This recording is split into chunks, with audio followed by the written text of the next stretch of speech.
নমস্কাৰ SM নিউজলৈ মই ধন্যবাদ জ্ঞাপন কৰিছোঁ। তো ইতিমধ্যে ২৭ তাৰিখৰ পিছত যিটো পৰিস্থিতি সৃষ্টি হৈছে, বিশেষকৈ BPFৰ ভিতৰচৰাত যিটো আলোড়ন সৃষ্টি হৈছে, অপ্ৰীতিকৰ ঘটনাৰ নিচিনা হৈছে। তো আজি ৰাজ্যপালৰ হাতত শাসনভাৰ গুচি যোৱাৰ পিছত এটা সাংবিধানিক যিটো অধিকাৰ, সাংবিধানিক যিটো নীতি বা সাংবিধানিক যিটো নিয়ম, সেই মৰ্মে ৰাজ্যপালে আমাৰ BTRৰ যিটো শাসন ব্যৱস্থা তেওঁৰ হাতলৈ লৈ গ'ল। তাৰপিছত সেইটো অসাংবিধানিক অগণতান্ত্ৰিক বুলি BPF চৰকাৰে জবৰদস্ত সেইটো মানে এলিগেশ্যন আনি আছে আৰু তাৰ বিৰুদ্ধে ৰাজ্যপালৰ বিৰুদ্ধে শাসনৰ বিৰুদ্ধে তেওঁলোকে PLI কৰাও আমি দেখিবলৈ পাইছোঁ। তো এই ক্ষেত্ৰত আমি এটা স্পষ্ট কথা ক'ব বিচাৰিছোঁ যে আমি সকলোৱে জানো তেওঁলোকে BJP গভৰ্ণমেণ্টৰ লগত চেণ্ট্ৰেল আৰু ৰাজ্য মানে চৰকাৰৰ লগত এলায়েন্সত আছে, একেলগে আছে। একেলগে থকাৰ পিছতো ৰাজ্যপালৰ হাতলৈ শাসনভাৰটো কিয় গুচি গ'ল? এইটো স্পষ্ট কথা যে আজিৰ তাৰিখত হাগ্ৰামাৰ নেতৃত্বত BPF দলৰ যিটো 17 বছৰীয়া যি অপশাসন, ইয়াত BJPৰ শীৰ্ষ নেতৃত্ব বা এলায়েন্স যিবিলাক দল আছে, BJPৰ যিবিলাক সংগঠন আছে, তেওঁলোকৰ শীৰ্ষ নেতৃত্ব তেওঁলোকৰ ওপৰত নাৰাজ হৈছে, মানে অস্বস্তিত ভুগিছে মানে তেওঁলোকক লৈ পেলাই। তো তাৰ এটা আলম লৈ পেলাই আজি BPFৰ শাসনভাৰ শেষ হোৱাৰ লগে লগে তেওঁলোকৰ শাসনভাৰটো ৰাজ্যপালৰ হাতলৈ নিবৰ কাৰণে এটা হয়তো ৰুলিং গভৰ্ণমেণ্টে ছাজেশ্যন কৰিছে। আৰু সেই কথাটো তেওঁলোকে অস্বীকাৰ কৰিছে যদিও সেইটো অপ্ৰিয়ভাৱে সঁচা কথা যে কোনো এখন ৰুলিং গভৰ্ণমেণ্টৰ আণ্ডাৰত থকা এজন ৰাজ্যপালে এখন ৰুলিং গভৰ্ণমেণ্টৰ ছাজেশ্যন নোহোৱাকৈ তেওঁলোকে হয়তো কাম নকৰে ৰাজ্যপালে, বিশেষ পৰিস্থিতিৰ সন্মুখীন নহ'লে। তো এইটো এটা তেওঁলোকৰ ছাজেশ্যন আছে, ইণ্ডিয়া গভৰ্ণমেণ্টৰ BJP শীৰ্ষ নেতৃত্বৰ ইয়াত ছাজেশ্যন আছে। তো সেইকাৰণে ৰাজ্যপালৰ হাতলৈ গুচি গৈছে। তাৰপিছতো বেআইনী বুলি পেলাই তেওঁলোকে চৰকাৰৰ লগত থকাৰ পিছতো কিয় গুচি গ'ল? তো ইয়াত দেখিবলৈ পাইছে বিভিন্ন অভিযোগ প্ৰতি অভিযোগ হৈছে যে ইয়াত স্কেম হৈছে, বিভিন্ন দুৰ্নীতি ভ্ৰষ্টাচাৰ হৈছে, ডিক্টেটৰশ্বিপ শাসন ব্যৱস্থা হৈছে। এই কথাখিনি তেওঁলোকে মানে জ্ঞাত হৈছে আৰু সেইকাৰণে তেওঁলোকৰ শাসন ব্যৱস্থাটো ৰাজ্যপালে লৈ লৈছে। তাৰপিছতো তেওঁলোকে অভিযোগ কৰাৰ কোনো যুক্তি নাই, মোৰ মতে কোনো যুক্তি নাই। আজি হাগ্ৰামাৰ নেতৃত্বত থকা সাংসদ বিশ্বজিৎ দৈমাৰীয়ে চালে বেৰে কোবোৱা কিছুমান অযুক্তিকৰ কথাৰে মানে জবৰদস্ত তেওঁলোকে শাসন ব্যৱস্থাটো হাগ্ৰামাই পাব লাগে বা BPFে পাব লাগে বুলি কোৱা কথাবিলাক কোনো যুক্তিযুক্ততা নাই। আমাৰ UPPLৰে এজন নেতা তেখেতে পৃথ্বীৰাজ, তেখেতে এটা ডাঙৰ তথ্য সহকাৰে তেখেতে এটা স্কিমৰ কথা উল্লেখ কৰিছে, 1000 কোটি টকীয়া কেলেংকাৰী। তাতে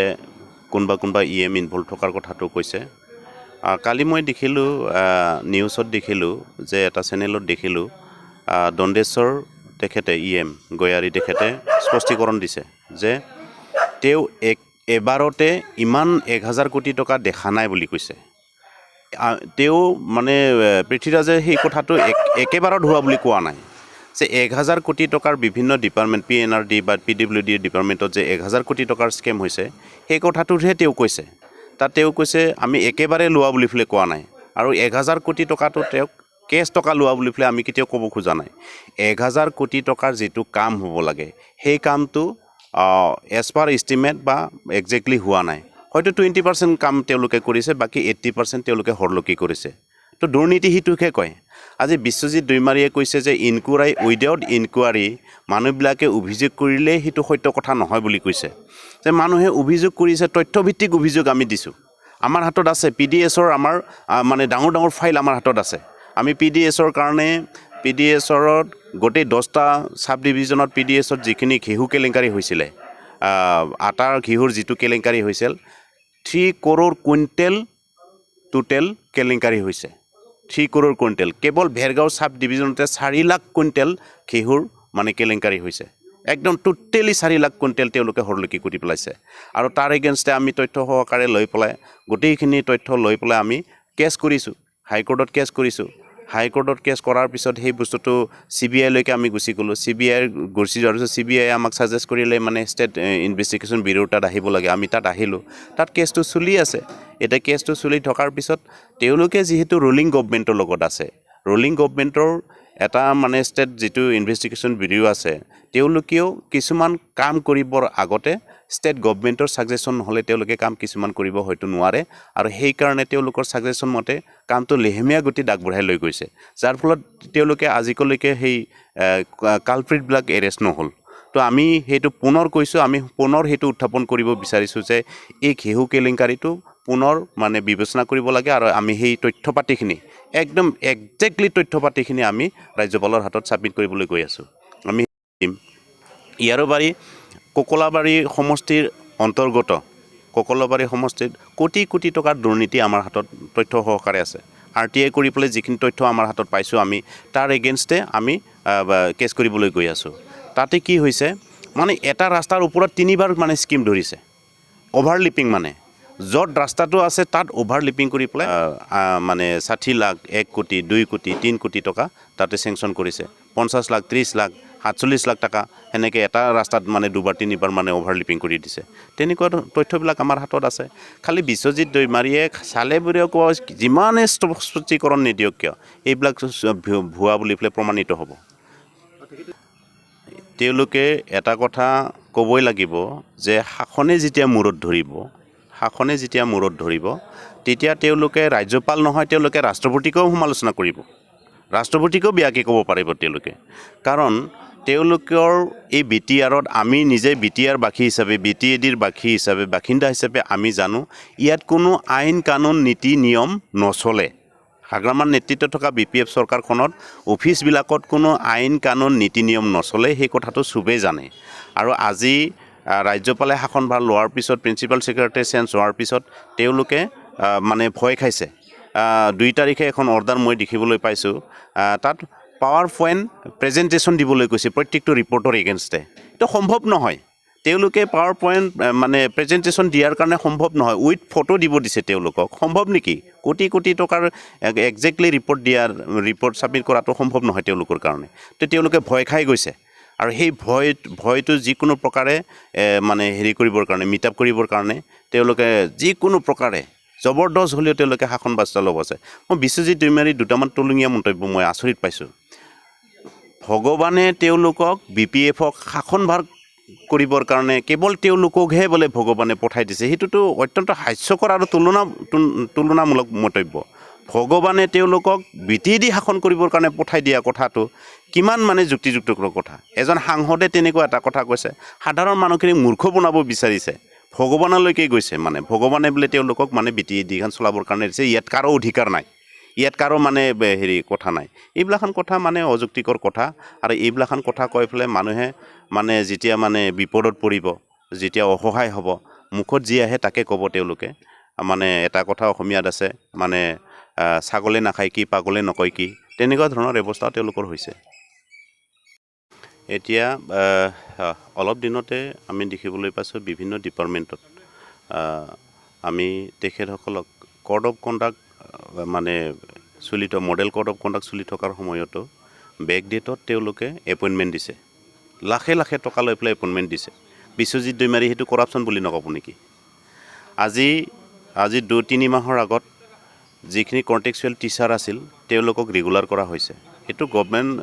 ষ্টেট গভমেণ্টৰ এটা অৰ্ডাৰ যোগে BTCত যিখিনি মানুহ আছে তেখেতসকলক মানে এটা ৰেগুলাৰ কৰিবৰ কাৰণে এটা মানে হেৰি দিছে সুযোগ দিছিল আৰু সেইমতে তেওঁলোকৰ ৰেগুলাৰ চাকৰি হৈছে তো তাত অত্যন্ত দুখৰ কথা প্ৰত্যেকজন চাকৰিয়ালৰ পৰা তেওঁলোকে ৰেগুলাৰ কৰাৰ নামত 2 লাখ টকাকৈ লৈছে 2 লাখ টকা লৈছে আমাৰ আটাইতকৈ মানে দুখজনক আৰু মৰ্মান্তিক ঘটনা হৈছে কি আমাৰ ইয়াতে ভেৰগাঁৱত যে দুজনমান অত্যন্ত দুখীয়া মানে শিক্ষক বছৰ ধৰি তেওঁলোকে কণ্ট্ৰেকচুৱেলত ইৰেগুলাৰভাৱে দৰমহা মানে ভোগ কৰি আছিলে তেওঁলোকৰ অৱস্থাটো ইমানেই বেয়া ঘৰুৱা অৱস্থাটো অথচ তেওঁ এজন সাহিত্যিক হয় তেওঁ টিচাৰ শিক্ষকতা কৰে তেওঁ এজন সাহিত্য বঁটা একাডেমি বঁটা মানে বঁটাপ্ৰাপ্ত এজন ব্যক্তি হয় তো সেই ব্যক্তিজনৰ পৰা তেওঁলোকে 2 লাখ টকা লৈছে ভেৰগাঁৱৰ প্ৰাইমাৰী বড়ো সাহিত্য সভাৰ সভাপতিৰ পৰা তেওঁলোকে 2 লাখ টকা লৈছে ইয়াতকৈ কিমান দুৰ্ভাগ্যজনক কথা হ'ব পাৰে চাকৰি ৰেগুলাৰ কৰাৰ নামত যিটো ভেৰগাঁও প্ৰাক্তন মানে আপচুৰ সভাপতি তেখেতৰ পৰা 2 লাখ টকা লৈছে তো অত্যন্ত দুখৰ কথা এইবিলাক কি কৰাপশ্যন নহয় নেকি কোটি কোটি টকা তেওঁলোকে ইলেকশ্যন খেলাৰ নামত মানুহৰ পৰা কালেকশ্যন কৰি পেলাই মানে হেৰি কৰিছে এতিয়া আপুনি চাব যিটো মানে ব্লকত MG এনৰেকাৰ অন্তৰ্গত যিটো কি লিষ্ট বুলি কয় এইটো মানে ব্লকত মানে এই লিষ্ট ছাবমিট কৰা হৈছিলে স্কিমৰ লিষ্ট ছাবমিট কৰা হৈছিলে 850টা লিষ্ট ছাবমিট কৰা হৈছিল ভেৰগাঁও ব্লকৰ আণ্ডাৰত তো এই ভেৰগাঁও ব্লকৰ আণ্ডাৰত ইলেকশ্যনৰ আগমুহূৰ্তত 850টা স্কিমৰ এগেইনষ্টে তেওঁলোকে ফিটা কাটিছে য'ত MG এনৰেকাৰ কোনো পইচা তাত মানে এলোকেশ্যন অহা নাই আৰু য'ত কোনো চেনশ্যন হোৱা নাই যদি MG এনৰেকাৰ পইচা যদি ব্লকত এলোকেশ্যন যদি আহিলহেঁতেন তাত প্ৰায়ৰিটি লিষ্টত কিছুমান স্কিম তাতে মানে প্ৰায়ৰিটি বেচিছত তেওঁলোকে মানে কাম কৰিব পাৰিলেহেঁতেন যেতিয়া চেংচন হ'ব চেংচন হোৱাৰ পিছতে ফিটা কাটাৰ এটা আয়োজন কৰিব লাগিছিল কিন্তু তেওঁলোকে প্ৰত্যেকটো স্কিমৰ এগেইনষ্টে 50,000 টকা লৈ পেলাই তেওঁলোকে 850টা মানে ফাউণ্ডেশ্যন লেট কৰি পেলাই তেওঁলোকে পইচা মানে উঠাইছে তো সেইবিলাকখন কৰাপশ্যন নহয় নেকি তেওঁলোকে কৰাপশ্যন হোৱা নাই বুলি কৈছে ইনকুৱাৰী হওক সঠিকভাৱে ইনকুৱাৰী হ'বৰ কাৰণে যিবিলাক ইনকুৱাৰী কমিটি আছে নিশ্চয় ৰুলিং গভৰ্ণমেণ্টৰ ছাজেশ্যন মতে তেওঁলোকে কাম কৰিব আজি ইনকুৱাৰী মানে হেৰিবিলাকে মানে পোৱা নাই কৰা নাই হেন কৰা নাই এইটো মানে ৰুলিং গভৰ্ণমেণ্টৰ নিশ্চয় ৰুল থাকিব তাতে আৰু তেওঁলোকৰ ৰুল মতেই তেওঁলোকে চলিব যাৰ কাৰণে আজিলৈকে ইনকুৱাৰী হোৱা নাই ভাল ইনকুৱাৰী হোৱা নাই যাৰ ফলত তেওঁলোকৰ মানে আছলিয়াতটো প্ৰকাশ পোৱা নাই কিন্তু আজি আমি যিখিনি কাম কৰিবলৈ গৈ আছোঁ আমি যিখিনি কাম কৰিবলৈ হাতত লৈছোঁ সেই কামখিনি আজি ৰাইজে দেখা পাব আমি তথ্য সহকাৰে দিম আমি মিছা অভিযোগ আমি কেতিয়াও নিদিওঁ তেওঁলোকক দুৰ্নীতিটো আমি ফাদিল কৰিম বাৰ শেষ হোৱাৰ পিছত এখন 17 বছৰীয়া ৰাজত্ব যেতিয়া শেষ হৈ গ'ল সৰ্বোচ্চভাৱে তেওঁলোকৰ কোনো অস্তিত্ব নাথাকিলে আৰু যিহেতু সৰ্বসাধাৰণ লোকে এটা মানে নতুন পৰিৱৰ্তনৰ এটা হেৰি বিচাৰিছিল কিন্তু চৰকাৰখন থাকি থকাৰ সময়ত এটা আস্থা আছিল যে BPF-এ গভৰ্ণমেণ্ট হয়তো পুনৰাই কৰিব পাৰে তেওঁলোকৰ ধনবল বাহুবল বহুত কিবা কিবি আছে ৰুলিং গভৰ্ণমেণ্টত আছে গতিকে তেওঁলোকে চৰকাৰ কৰিব বুলি এটা ক্ষীণ আশা ৰাইজৰ আছিল কিন্তু চৰকাৰখন গুচি যোৱাৰ পিছত তেওঁলোকৰ যিটো মানে তেওঁলোকৰ ওপৰত যিটো বিশ্বাস আস্থা সকলো হেৰাই গ'ল ৰাজ্যপাল শাসন অহাৰ পিছত তেওঁলোকৰ দুৰ্নীতিবিলাক ফাদিল হোৱাৰ মানে যিটো প্ৰক্ৰিয়া বৰ্তমান চলি আছে তো তাত তেওঁলোকে ইমানে ভয় খাইছে মানে তেওঁলোকৰ ৰাতি টোপনি নোহোৱা এটা অৱস্থা হৈছে যাৰ ফলত হাগ্ৰামাৰ বচাবৰ কাৰণে বিশ্বজিৎ দৈমাৰীয়ে মিছা অভিযোগেৰে তেওঁলোকক মানে জবৰদস্ত অযুক্তিকৰ যুক্তিবিলাক দি আছে তেওঁ আমি এইটো প্ৰথম অৱস্থাত প্ৰত্যেকটো ডিপাৰ্টমেণ্টলি আমি অভিযোগ উত্থাপন কৰা হ'ব আৰু ইয়াৰ সকলোবোৰ তথ্য হাতত লৈ পেলাই তেওঁলোকৰ অনুমতি সাপেক্ষে আমি আইনগত প্ৰক্ৰিয়া ল'বৰ কাৰণে আমি ৰেডি হৈছোঁ অলৰেডি আমি পেপাৰ ঠিক কৰিছোঁ প্ৰত্যেকটো দুৰ্নীতিৰ এগেইনষ্টে ইনকুৱাৰী কৰাৰ পিছত সত্য প্ৰমাণিত হোৱাৰ পিছত আমি সেইটো আইনগত ব্যৱস্থা আমি হাতত লওঁ এইটো সঁচা কথা বিশেষকৈ কিছুমান বিশেষ নেতাই আমাৰ লগত যোগাযোগ কৰি আছে যে ভৱিষ্যত তেওঁলোকৰো সততা আছে BPF-তো যথেষ্ট সৎ মানুহ আছে তেওঁলোকে ৰাইজৰ কাম কৰিবৰ কাৰণে ইচ্ছা আছে তেওঁলোকৰ ৰাইজৰ কাম কৰাৰ ইচ্ছাতে হওক বা তেওঁলোকৰ ভৱিষ্যত ৰাজনৈতিক নিৰাপত্তাৰ স্বাৰ্থতে হওক তেওঁলোকে আমাৰ লগত যোগাযোগ কৰি আছে আমি সকলোকে লৈ পেলাই এখন সুস্থ চৰকাৰ গঠন কৰি পেলাই সুস্থ সমাজ গঠন কৰিবৰ কাৰণে আমি বদ্ধপৰিকৰ আৰু তেওঁলোকে আমাৰ লগত যোগাযোগ কৰি আছে মেক্সিমাম এতিয়া তৃতীয় এলানি যি লকডাউন ঘোষণা কৰিছে এইটো আমি আদৰণি জনাইছোঁ যে যিটো কমিউনিটি ট্ৰেন্সমিশ্যন মানে হ'ব গৈ আছে আমাৰ অসমতো বিশেষকৈ ভাৰতো হৈছে অসমতো হ'বলৈ গৈ আছে তাৰ কাৰণে আমি প্ৰত্যেকে সজাগ হ'ব লাগিব আৰু এইটো আমি আমাৰ যিটো ছ'চিয়েল ডিষ্টেঞ্চ এইটো বজাই ৰাখি পেলাই যাতে গ্ৰীণ জোনত যিখিনি কাম চৰকাৰে আমাক দায়িত্ব দিছে সেইমতে আমি সকলোৱে মানি চলিব লাগিব মই ইয়াৰ জৰিয়তে সকলো ৰাইজক আহ্বান জনাম যে গভৰ্ণমেণ্টৰ যিটো অৰ্ডাৰ বা যিটো আহ্বান সেইটো আমি সকলোৱে সঁহাৰি জনাব লাগিব আৰু মই ইয়াৰ জৰিয়তে আৰু এটা কথা মানে অনুৰোধ জনাম বা ধন্যবাদ জ্ঞাপন কৰিম যিসকলে COVID-19-ৰ বিৰুদ্ধে মানুহক বচাবৰ কাৰণে যিখিনি কৰ্মী মানে মেডিকেলৰ পৰা আৰম্ভ কৰি পেলাই পুলিচৰ পৰা আৰম্ভ কৰি সকলোলৈকে মোৰ আন্তৰিক অভিনন্দন শুভেচ্ছা ধন্যবাদ জ্ঞাপন কৰিছোঁ আৰু কোভিড-19ৰ কাৰণে যাতে সকলো সজাগ হয় আৰু আমি যাতে কোভিড-19ৰ বিৰুদ্ধে যুঁজ দিব পাৰোঁ।